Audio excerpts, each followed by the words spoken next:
Bardoli T વ્યસન મુક્તિ કેન્દ્ર દ્વારા આયોજિત બ્લડ કેમ્પમાં મોટી સંખ્યામાં લોકોએ બ્લડ ડોનેટ કર્યું હતું, જેમાં 150મી વધુ બોટલ રક્ત એકત્ર કરવામાં આવ્યું હતું.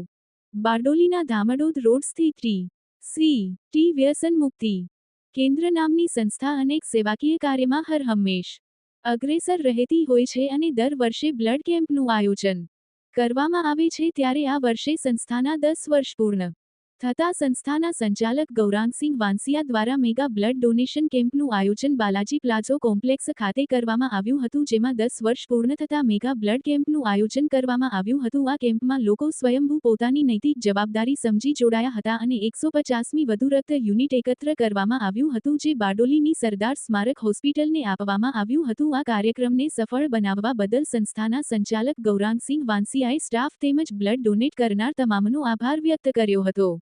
જગદીશ ભરવાડ, ન્યૂઝ 14 બારડોલી.